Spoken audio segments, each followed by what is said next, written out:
Vamos a ver ahora lo que tiene que ver con el plan operativo, ¿no? Y además de eso vamos a también a repasar todo lo que está asociado a la articulación con el presupuesto, ¿no? Son dos cosas que son muy importantes, relevantes, chequear, ¿no? Muchas veces son cosas fáciles, ¿no? Uno dice hacer un plan operativo debe ser de las cosas más fáciles, ¿no?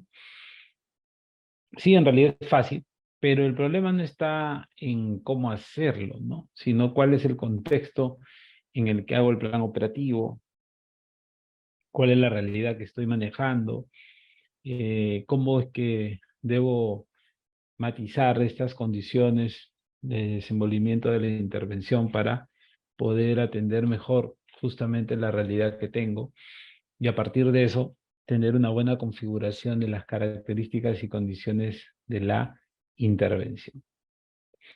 Entonces, vamos a entrar directamente en materia para desarrollar la parte del plan operativo.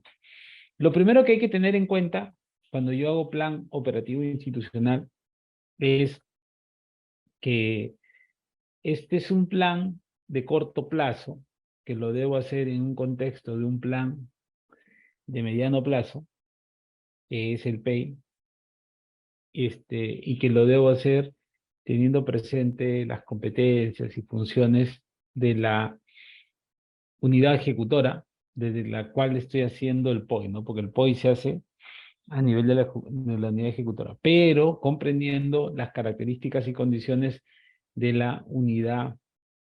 de la unidad organizacional, que es el pliego en este caso, de dónde sale el PEI.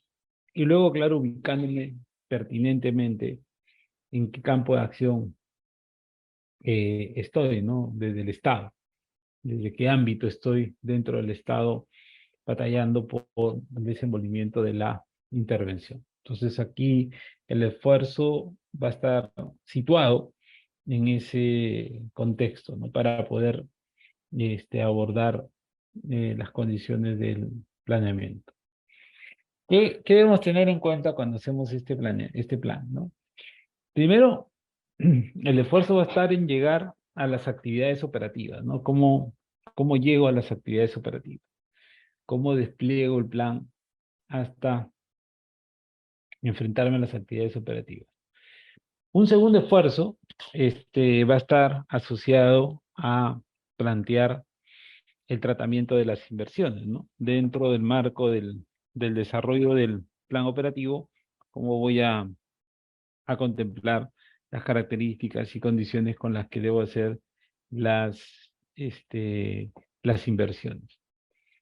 Otra cosa que es importante relevar en la lógica de hacer el planeamiento, estos esquemas asociados a las etapas de la elaboración del planeamiento, ¿no?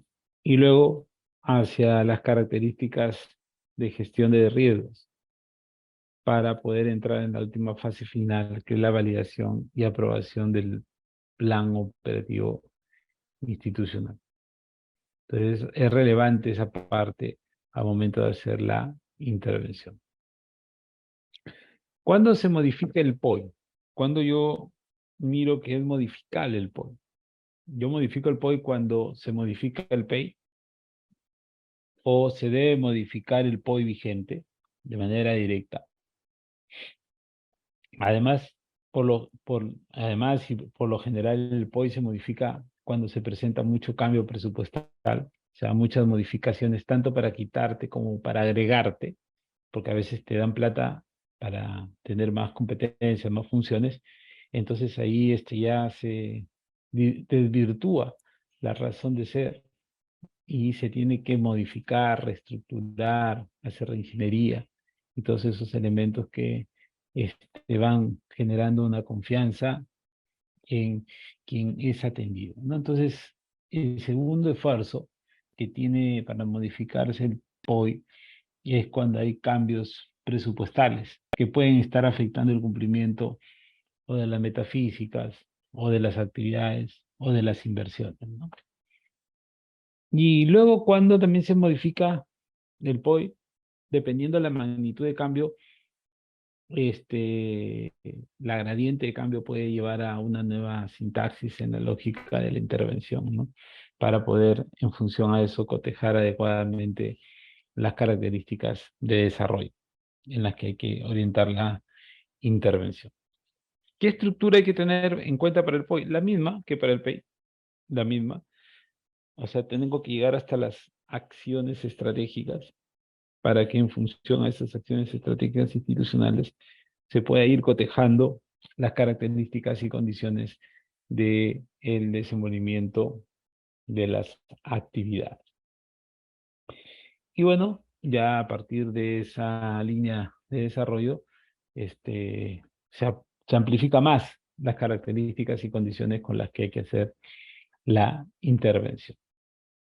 Ahora, la idea es que siempre cuando uno haga un plan, así no tenga los recursos, siempre piense en lo suficiente, ¿no? En lo suficiente para poder atender ese problema y poder en ese contexto abordar las características y condiciones de desarrollo de la intervención. Entonces, esos ámbitos de aplicación también hay que tenerlos fijos en el contexto de la realidad.